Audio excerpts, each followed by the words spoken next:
ठीक है, last videos में हमने बात करा सपोर्ट एंड रेजिस्टेंस के बारे में, उसके बाद हमने नेक्स्ट वीडियो में ट्रेंड लाइन के बारे में जाना था।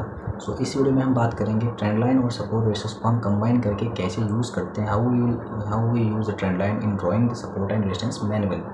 ठीक है, तो सबसे पहले मैंने यहाँ पे निफ्टी का चार्ट खोल रखा है 5 मिनट के टाइम फ्रेम में। इसमें हम जाएंगे 15 मिनट के टाइम फ्रेम में, आपको जाना है। You can also use the 5 minute time frame, but सबसे पहले आगे फ्यूचर के लिए हम यहाँ पे 15 मिनट का टाइम फ्रेम यूज़ कर सकते हैं। कल के लिए लेटर सपोज मुझे कल के लिए लाइन ड्रॉ करनी है, तो मैं यहाँ पे 15 मिनट के टाइम फ्रेम में जा सकता हूँ। सो फॉर दैट 15 मिनट का टाइम फ्रेम मैंने यहाँ पे सेलेक्ट कर लिया। तो किसी भी बैक डेट पे चलते हैं, कोई भी पुराना डेट हम यहाँ पे ले रहे हैं। लेटर सपोज ये वाला हमने ले लिया। तो what you have to do here, आपको देखना है कि कहाँ कहाँ पे जो है मार्केट, जैसे आप यहाँ पे कर्सर रखेंगे आप देख सकते हैं मार्केट कितनी बार यहाँ पे इस लाइन पे टच कर रहा है। यहाँ पे हुआ, यहाँ पे हुआ, यहाँ पे हुआ और यहाँ पे। अगर आपने ट्रेंड लाइन वाली वीडियो देख रखी होगी तो मैंने उसमें बता रखा है कि ट्रेंड लाइन आपकी वैलिड कब है, जब आप उस पर मार्केट जो है 2 या 2 से ज़्यादा बार टच कर रहा है। जितनी ज़्यादा बार कैंडल्स वहाँ पर टच कर रही हैं, वहाँ से रिजेक्शन ले रही हैं या वहाँ पर सपोर्ट ले रही हैं, वहाँ पर रेजिस्टेंस बना रहा है, उतना जो है वो trend line, that is a strong trend line. आप उस ट्रेंड लाइन को एक स्ट्रॉन्ग कह सकते हैं। तो ड्रॉ कैसे करना है, यहाँ पे आपने एक रेक्टेंगल बॉक्स ले सकते हो, हॉरिजॉन्टल लाइन ले सकते हो, या फिर आप यहाँ पे रे भी ले सकते हो। रे ड्रॉ करने के लिए अगर आप लैपटॉप या पीसी यूज़ करते हैं तो रे ड्रॉ करने के लिए आप ऑल्ट जे यूज़ कर सकते हो। हॉरिजॉन्टल लाइन ड्रॉ करने के लिए आप ऑल्ट एच ड्रॉ कर सकते हो, या अगर आपको रेक्टेंगल ड्रॉ करना है तो उसके लिए आप ऑल्ट शिफ्ट आर ड्रॉ कर सकते हो। मैं यहाँ पे रेक्टेंगल क्यों ले रहा हूँ, जैसे अगर मैं यहाँ पे लाइन ले लूँगा तो इस एक ही लाइन पर मुझे ये सारे यहाँ पे टच नहीं दिखेंगे। तो फॉर प्रिसीजन और एक्यूरेसी मैं यहाँ पे एक रेक्टेंगल ले रहा हूँ। साथ ही साथ आप यहाँ पे मैग्नेट का भी यूज़ कर सकते हैं। मैग्नेट का यूज़ आप क्यों करेंगे, ताकि यहाँ पे जिस भी कैंडल पे आप कर्सर रखते हैं मैग्नेट जो है ऑटोमेटिकली उसकी वेग या बॉडी को कैप्चर कर लेता है। मैग्नेट के लिए शॉर्टकट क्या, आपको यहाँ से मैग्नेट ऑन करने की ज़रूरत नहीं है। जब भी आप यहाँ पे चाहो तो यहाँ से भी ऑन कर सकते हो, बट मैं क्या करता हूँ, मैं यहाँ पे कंट्रोल का बटन प्रेस करता हूँ, उसको मैं प्रेस करके रखता हूँ जब भी मुझे ड्रॉ करना होता है। तो सपोज़ यहाँ पे मैं पहले कंट्रोल प्रेस करूँगा, मेरा मैग्नेट ऑटोमेटिकली, अगर आप यहाँ पे देखोगे साइड बार में, यहाँ पे अगर आप देखो तो मेरा मैग्नेट जो है ऑन हो चुका, कंट्रोल मेरा प्रेस कर रखा है मैंने। तो यहाँ पे मैंने क्लिक कर लिया और इसको मैं यहाँ तक लेके जाऊँगा कुछ इस तरह से। अब अगर आप देखेंगे तो यहाँ पे मेरे सारे टच इस रेक्टेंगल बॉक्स पे हो रहे हैं। सिमिलरली मैं यहाँ पर भी एक रेक्टेंगल बॉक्स ले सकता हूँ। लेट अस सपोज, ठीक है, अगर हम इस लेवल पे देखेंगे तो इस लेवल पे भी जो है एक सपोर्ट मेरा या रेजिस्टेंस बन रहा है। तो यहाँ पर भी हम ले लेंगे कुछ इसी तरह से, हम यहाँ पे ड्रॉ करेंगे इस तरह से। क्लियर। इसके अलावा अगर हम देखेंगे, इसके अलावा हमारा उतना कुछ बनने यहाँ पे बन रहा है, तो यहाँ पे भी ड्रॉ कर लेते हैं। आपने यहाँ से ले लिया और आपने इसको यहाँ तक ड्रॉ कर लिया। ठीक है, कुछ इस तरह से हुआ। तो ऊपर के साइड में भी आप ड्रॉ कर सकते हैं, सिमिलरली आप नीचे के साइड में भी ड्रॉ कर सकते हैं।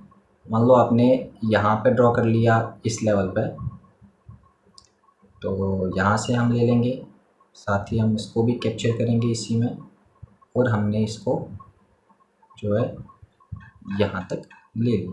क्लियर। इस तरह से जो है आप 15 मिनट के टाइम फ्रेम में लाइंस को ड्रॉ कर सकते हैं। वापस चलते हैं हम आज की डेट में, और यहाँ पे मैं 5 मिनट का टाइम फ्रेम कर लेता हूँ। अब आप देखो यहाँ पे ये जो आपने यहाँ पे ड्रॉ कर लिया था कितना काम कर रहा है। यहाँ पे अगर आप देखोगे, यहाँ पे आपका रेजिस्टेंस काम किया, यहाँ पे आपका रेजिस्टेंस काम किया, यहाँ पे आपका रेजिस्टेंस काम किया, यहाँ पे आपका रेजिस्टेंस काम किया, यहाँ पे आपका एज रेजिस्टेंस जो है काम किया। क्लियर।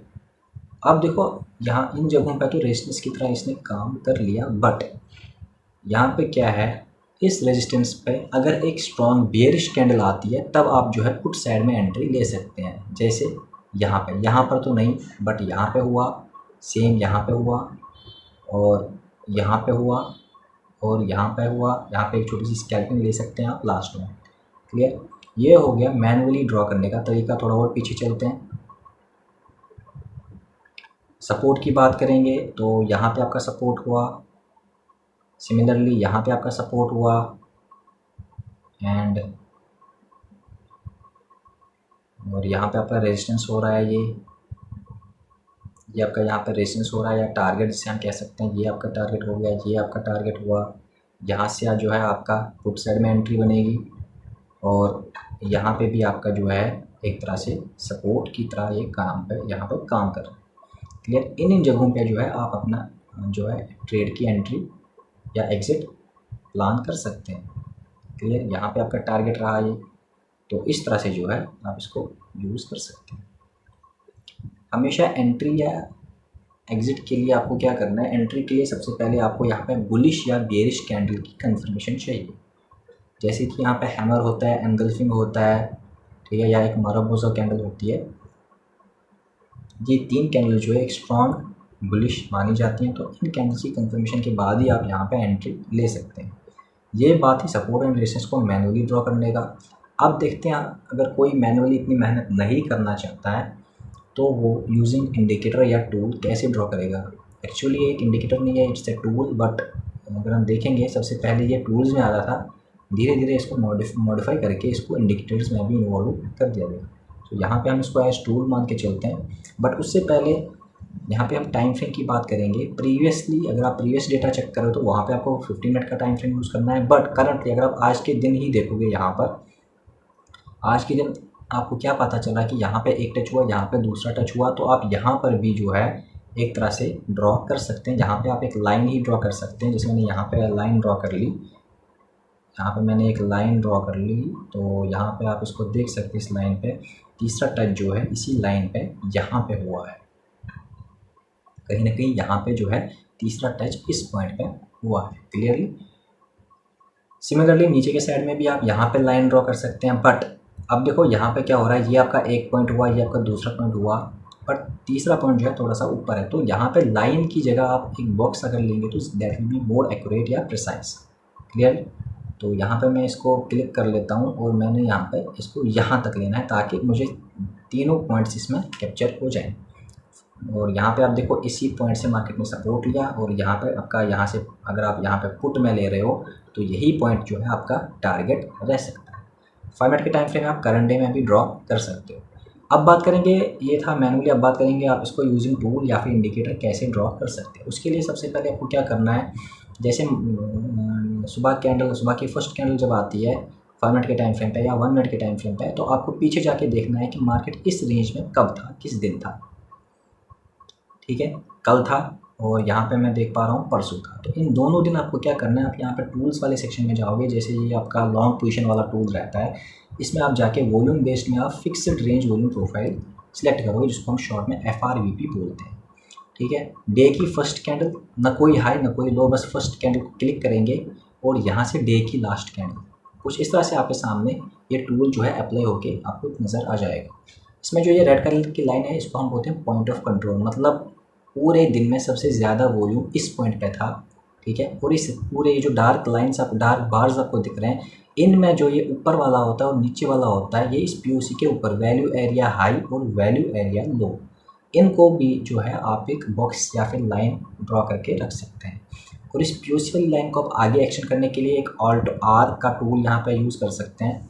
जस्ट अ सेकेंड,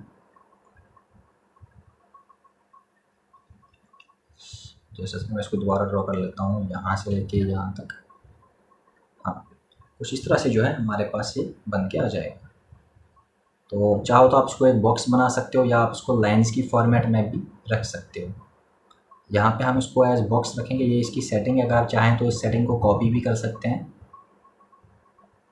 तो यहाँ पे हमने बॉक्स सेलेक्ट कर लिया, इस वाले को हमने बॉक्स ड्रॉ किया, और सिमिलरली हमने इसी बॉक्स को फिर से सिलेक्ट करके यहाँ पे बॉक्स ड्रॉ कर लिया।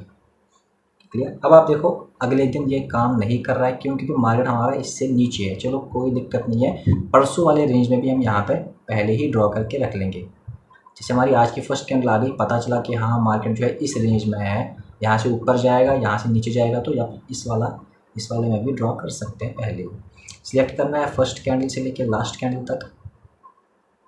यहाँ पे आपका हाई जो है, अब देखो यहाँ पे एक कॉन्सेप्ट है, जैसे आप इस डार्क वाले रेंज में देखोगे सबसे ज़्यादा वॉल्यूम यहाँ पे दिख रहा है, बट इससे ऊपर जो है इस वाली बार का वॉल्यूम भी ज़्यादा, तो आपको यहाँ पे ये वाला बार जो है कंसिडर करना है।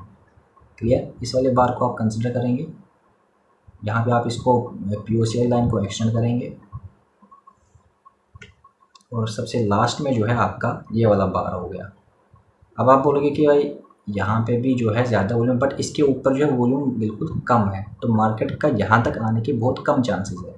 क्लियर। भले ही यहाँ पे क्लोजिंग हुई है, आप चाहें तो यहाँ पे एक हॉरिजॉन्टली डैश वाली लाइन भी ड्रॉ कर सकते हैं।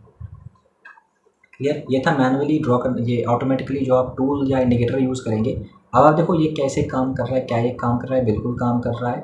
यहाँ पे अगर आप देखोगे मार्केट ने इसी पॉइंट पे सपोर्ट लिया है, यहाँ पे एक बार लिया, उसके बाद अगर आप यहाँ से पुट में ले रहे हैं, यहाँ से आप पुट में ले रहे हैं, यहाँ से आप पुट में ले रहे हैं, तो आपका टारगेट जो है यहाँ पे आराम से अचीव हो रहा है। पीओसी वाली लाइन की बात करेंगे तो बार बार मार्केट यहीं से जो है सपोर्ट लिया, यहाँ पे सपोर्ट लिया। क्लियर। और मैनुअली आपने यहाँ पे 5 मिनट की टाइम फ्रेम पे एक हॉरिजॉन्टल लाइन ड्रॉ कर ही रखी होगी, तो वो आपकी जो है यहाँ पे एज टारगेट्स काम कर रहा है, ये आपका एज टारगेट काम करेगा। इस टूल के बारे में मैंने अलग सी वीडियो भी बना रखी है, उसको भी आप मेरी चैनल के वीडियो सेक्शन में जाके देख सकते हो। उसमें मैंने इन डेप्थ इस टूल के बारे में बात करी है। नेक्स्ट वीडियो में हम बात करेंगे इस टूल को आप कुछ इंडिकेटर्स के साथ for more accuracy, for more precision कैसे यूज़ करेंगे।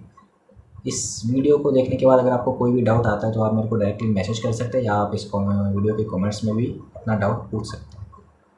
साथ ही साथ आप इसको बैक टेस्ट करेंगे, और साथ में आप 15 मिनट के टाइम फ्रेम में जो है पुराना कोई भी डेटा, कोई भी डेट ले लीजिए, उसमें आप जो है सपोर्ट एंड रेजिस्टेंस ड्रॉ करने की कोशिश करेंगे, और आगे देखना है कि वो सपोर्ट एंड रेजिस्टेंस आपका जो आपने ड्रॉ किया वो कितना काम कर रहा है। सिमिलरली आप इस टूल को भी बैक टेस्ट कर सकते हैं, और उसके बाद आप यहाँ पर देख सकते हैं कि आपका टूल जो है कितना काम कर रहा है। मेरे हिसाब से इस टूल की एक्यूरेसी 85 से 90% तक की है, अगर आप इसको सही तरह से और सही जगह पे यूज़ करके सही एंट्री और एग्जिट ले रहे हैं। एंट्री कब लेनी है, एक बुलिश कैंडल की कंफर्मेशन के बाद ही। बुलिश कैंडल की कंफर्मेशन में आपका कौन कौन सा कैंडल आता है, आपकी हैमर आता है, आपका बुलिश एनगल्फिंग आता है, आपका मोरोबोजा कैंडल आती है। ये 3 कैंडल जो है एक स्ट्रॉन्ग बुलिश कैंडल मानी जाती है। क्लियर। तो ये था आज का लेक्चर। इसमें कोई भी डाउट आता है तो आप मेरे को डायरेक्टली मैसेज कर सकते हैं, साथ ही साथ आप इस वीडियो के डिस्क्रिप्शन में, ये कमेंट्स में भी पूछ सकते हैं। Thank you so much.